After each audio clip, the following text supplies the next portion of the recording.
In the bustling heart of a large city, a corporation on the brink of collapse found itself unexpectedly guided by someone who had never been considered a leader, at least not in the traditional sense. The CEO, once revered, had lost his grip on the company's direction, and the board members were scrambling for answers. Tensions rose, panic spread like wildfire, and employees feared for their future. Amidst this chaos, a quiet figure emerged from the shadows, not through titles or authority, but by action.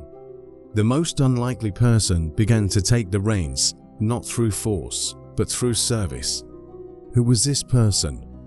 How did they manage to save a crumbling empire when those with power could not? This story reveals a stunning truth about leadership and how it often appears in the most unexpected ways. The year was 2018, and Coleman Enterprises, a renowned software company, was in trouble.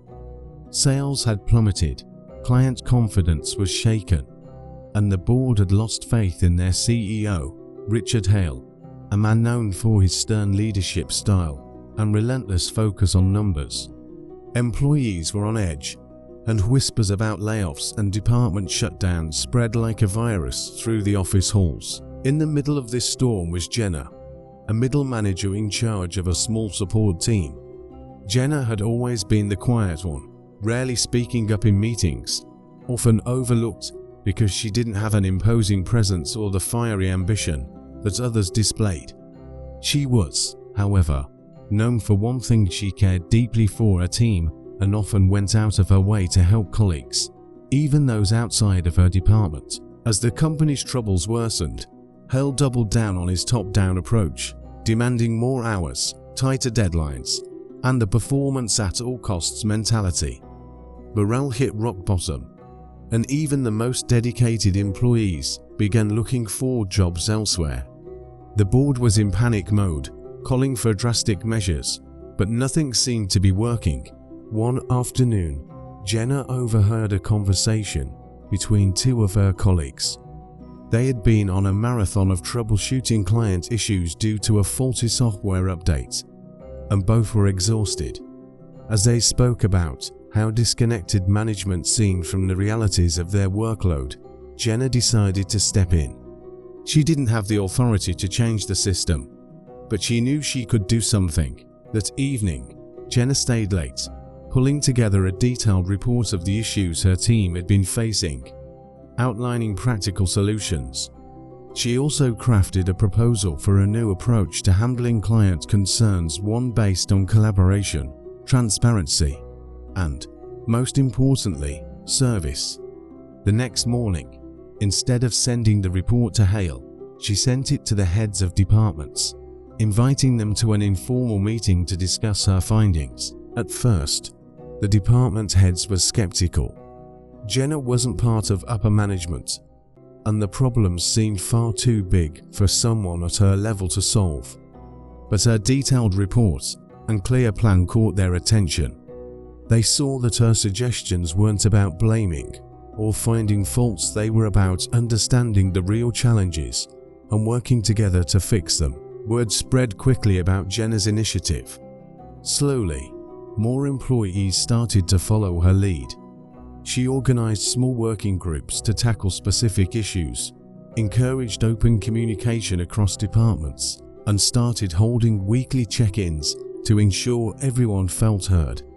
Without ever being asked, Jenna had stepped into a leadership role. She wasn't issuing commands or asserting authority. Instead, she was listening, helping, and guiding the company out of its crisis by focusing on service to others. Meanwhile, Hale continued to demand more results, oblivious to the quiet changes taking place beneath him. The tension between his autocratic style and the growing collaborative culture within the company reached a breaking point when a major client threatened to walk away. It was a situation that could have pushed Coleman Enterprises into bankruptcy. In a dramatic board meeting, Hale tried to assert his control by pushing for more aggressive sales tactics to save the client. But one of the department heads stood up and spoke out, mentioning Jenna's approach. A ripple of agreement moved through the room. Hale was stunned. How had this mid-level manager become the voice of reason? With the board's attention now fully on Jenna, they asked her to present her strategy. Nervous but composed, Jenna explained how a customer-first approach, coupled with improved internal collaboration, had already started to turn the tide. She presented real-time data showing increased employee satisfaction, faster resolution of client issues, and positive feedback from other key customers. As Jenna spoke, the board members were visibly impressed. For the first time in months, they saw a glimmer of hope. The decision was made on the spot to implement her plan company-wide.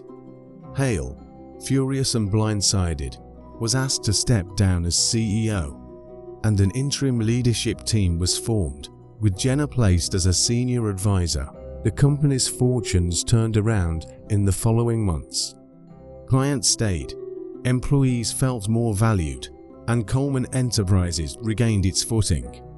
Jenna was eventually offered a promotion